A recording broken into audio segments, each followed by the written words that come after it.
majority of carpal tunnel syndrome conditions are misdiagnosis or misinformation.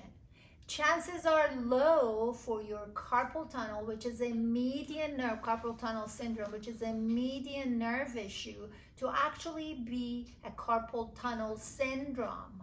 You can have issues related to the hands that are functional issues that give you the impression that it's carpal tunnel. So you're not making it up when you have symptoms in your hands and automatically assuming that it's carpal tunnel and it's getting pinched right at this tunnel here is a mistake.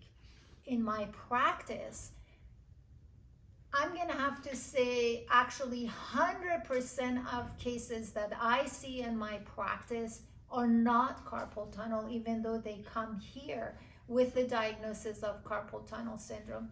Can you have issues that show a nerve interference with the median nerve over time? Yes, but there is no entrapment here necessarily.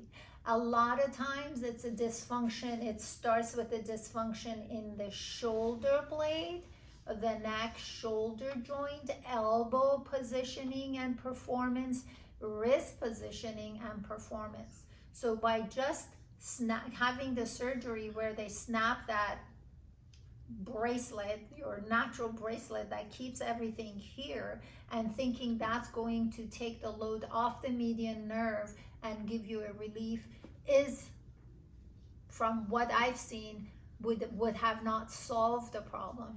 If you keep using the body parts incorrectly, you keep having issues shown up in different forms and shapes.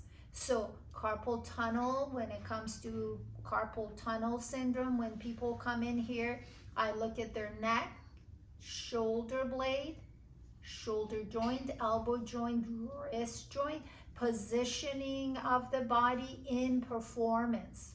When I ask my patients, when I have them press down on the floor and the finger, the index finger most often is lifted up, and I ask the patient to lower the hand and they feel obligated to bring the elbow over the wrist to push that down, that means this was not a hand movement, this was an elbow movement. You used the wrong body part to get to the destination. That means you do this often, and that means you have issues because you have imbalance in your upper extremities.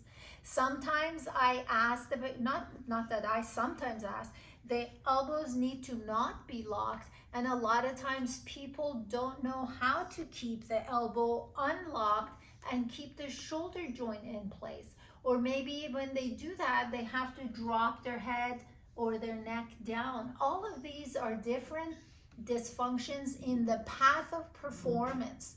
We need to look at the movement from the beginning to the end. Just because you end up in the right destination does not mean that you're out of the hole. What matters is how you get to the destination, which most often is a dysfunction. Just wanted to bring this up to your attention before you hit yourself with a diagnosis or put yourself under a knife. Make sure that you have ruled out the other things before you take body parts away from yourself, as an example. In case you don't know me, I am Dr. Shaki from Irvine Spinal Wellness Center, your Irvine Posture, Movement, and Chiropractic Clinic.